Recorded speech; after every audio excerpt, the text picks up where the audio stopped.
Do you ever get tired of making excuses? Being distracted, feeling lazy, too comfortable, or even feel like time is just running away? Yeah, well, that's me. Even though we all have 24 hours in a day, what matters most is what you do with it. And personally, I feel like I can do much better. So for the next 7 days, I've decided to change things up a bit.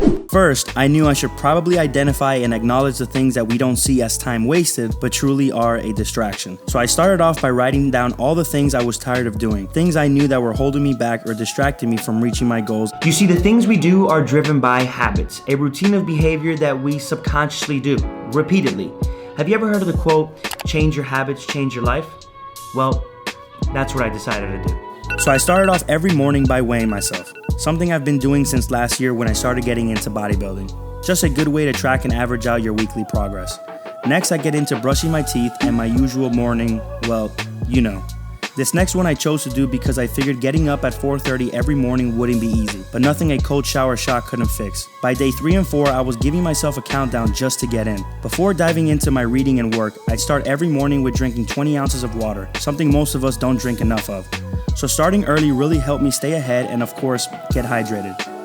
On a normal day, sometimes I'd forget certain tasks, errands, or work I wanted to get done. So to start off my work, I'd create a to-do list, something that is so simple yet I never did. This allowed me to plan out my day, stay focused on what needed to be done, and check the things off as the day progressed. Once my to-do list was set, I'd begin reading and researching. During the first few days, I played around with this one back and forth to see what felt better and was more enjoyable to start my morning. I realized reading a book of choice was much more soothing to start than immediately opening up my laptop and diving into research and learning. After reading for about 30 to 45 minutes, I'd start researching what I planned as the question of the day. The concept is basically learning something new every day. After researching the question of the day, I'd go into learning more about the process of bulking. I wanted to understand more because my plan is to create a step-by-step ebook to help those looking to put on some muscle. While this all seems great and productive, I will say if I wasn't in bed by 9:30 p.m., which never happened until day 5, 6, and 7, at some point I felt my eyes wanting to doze off. By then, I knew it was time to drink some caffeine and start hitting the road. After fasting for the first 5 to 6 hours of my morning, I now start whipping up my first meal of the day, which was cream of rice with 2 eggs and egg whites. While I ate, I made it a point to watch some of my favorite YouTubers to continue to educate myself. Shortly after that, I was ready to do the one thing I don't have to discipline myself to do, go to the gym.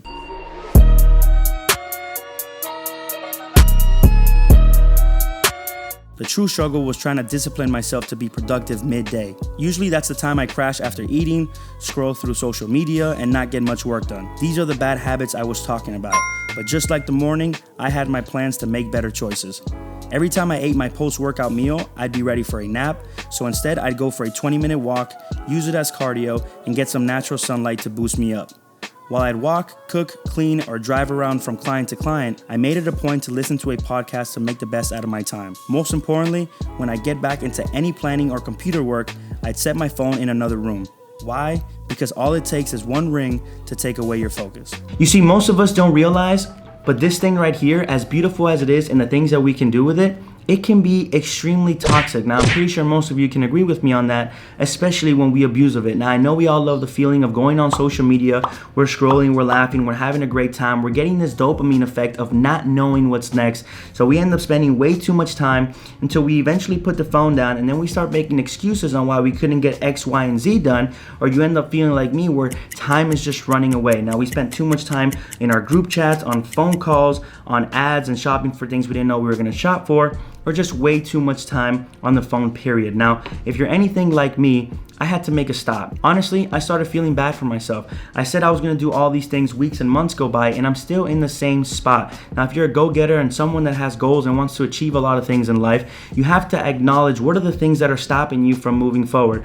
And it's not that we suck or we're bad people or we have nothing going for ourselves. Sometimes it's just these bad habits that we have to acknowledge and identify first, and then change them for better habits. Just like I said earlier, change your habits, change your life. Changing your habits is one thing, but being disciplined to do them consistently is another thing. Now, along the lines, I noticed something.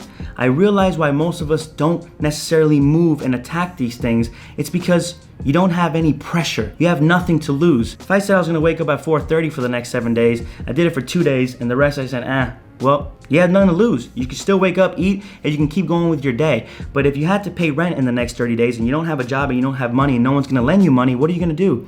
You're going to figure it out. That pressure is gonna put a fire in your ass to move. So pressure is a good thing, right? Now, to sum everything up, what was the hardest part for me? Setting some unrealistic goals for myself, like going to sleep at 9:30. You have to be realistic if you wanna do these things so you can continuously do them long term, right? So 9:30 for me is a little bit unrealistic. I'm going to continue this routine because it has allowed me to do things that I've said I wanted to do, get better at reading, start researching things that I just felt like I didn't have the time for because I spent way too much time here. And as you guys saw, putting my phone away was something that truly helped me. Putting it on do not disturb so no notification comes in, because all it takes is that one ring and then game's over. Now, after my 7-day experience, the hardest part for me was going to bed at 9:30 p.m. It was just 30 minutes too early for me. Now, keep in mind, as you guys know, I do have a girlfriend, so we like to have dinner together. We like to watch shows together, and when we get to bed sometimes, well, we like to play Uno. So something that I know that I can continuously do long term is go to bed at 10 p.m. Now, I'm very big on sleep, and I know that 6 hours of sleep just doesn't cut it for me. I like to make sure I get at least 7 to 8 hours. So the only thing that I will change from this routine is go to bed at 10 p.m., something I know I can do continuously, and then wake up at 5 a.m. Now, this is going to be something that I know I can continuously do because throughout these 7 days, I realized that I have done more for myself than in these past few weeks. Now, I want to wrap this video up by challenging you to do the same. If you're anything like me, if you're a go-getter, you want more for yourself because you deserve more for yourself, you're just not getting it done. You just haven't found that routine. Well, I want you to find your bad habits and just change them for a better one. Now, it can easily be something like nutrition-wise. If you're having potato chips, change your potato chips for a fruit. If you're drinking soda, change it for water. If you have 30 minutes in your day where you spend too much time on your phone, go out for a walk. Do some meditation, do some yoga, do some stretching, but do something, but change it for something better. All right, guys, now I hope this video was helpful. I truly put all my effort into making these videos because I do it for you, and I love you guys and all the support that I have gotten so far. So if you really love this video, I appreciate if you guys give me a thumbs up. It really pushes these videos out. Tap that bell where you guys get notified when I post. Subscribe to the channel if you're new. We got a lot coming out for you. I love you guys, and I will catch you guys in the next one. Peace, baby.